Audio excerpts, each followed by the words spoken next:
The listing said one thing in all caps: basement door, storage only, from the other side.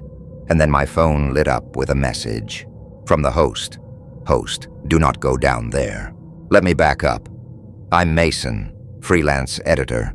I travel for work, bounce between cities, live out of a suitcase. I booked this Airbnb because it looked safe and normal.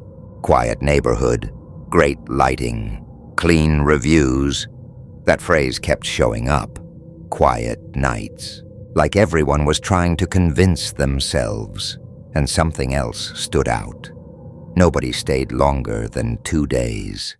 When I checked in, the host sent a long message. Wi-Fi code, trash day. Thermostat rules, house rules. No parties, no smoking. The basement door was in the hall by the kitchen.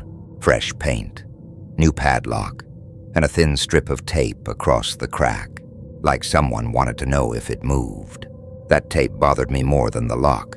No dogs, no sirens, just the house, breathing.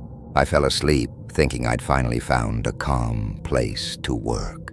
And the house was completely silent, like it was waiting, like people were trying to hide the reason. On-screen text, do not open the basement. It was buried mid-sentence like they were scared to say it too loud. Night 2. I'm working late.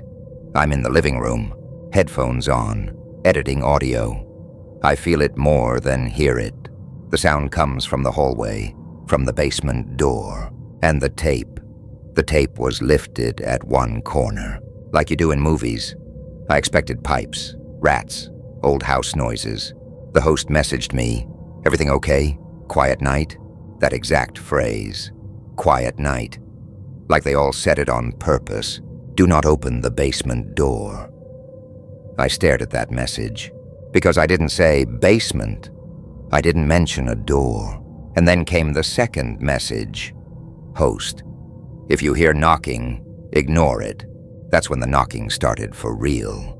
Not banging, not desperate, just polite.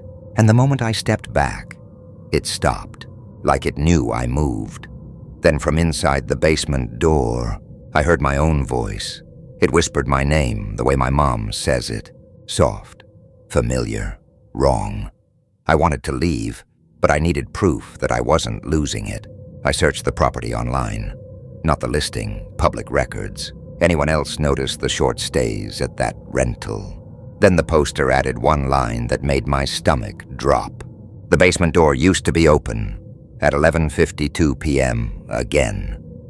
The hallway light clicked off by itself.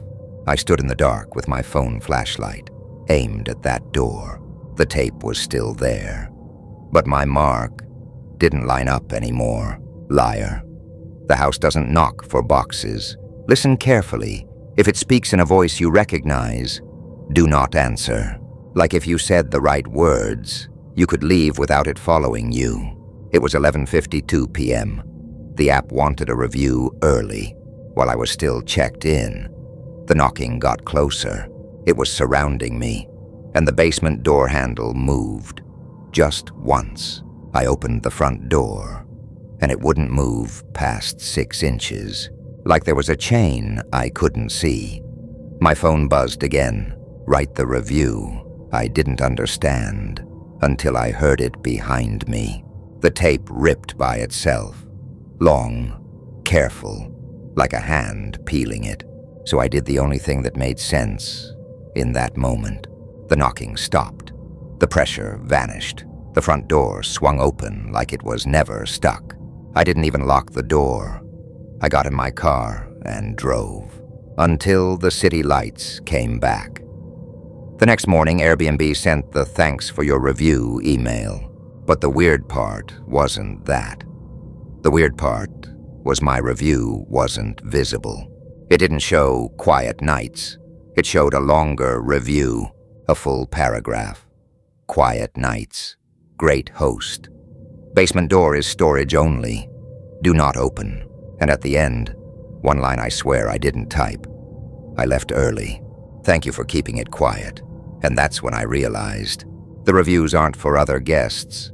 They're for whatever lives behind that door. Would you have opened it? A week later, I got a message from Airbnb. Your host replied to your review. I opened it, and it said, "Next time, come downstairs."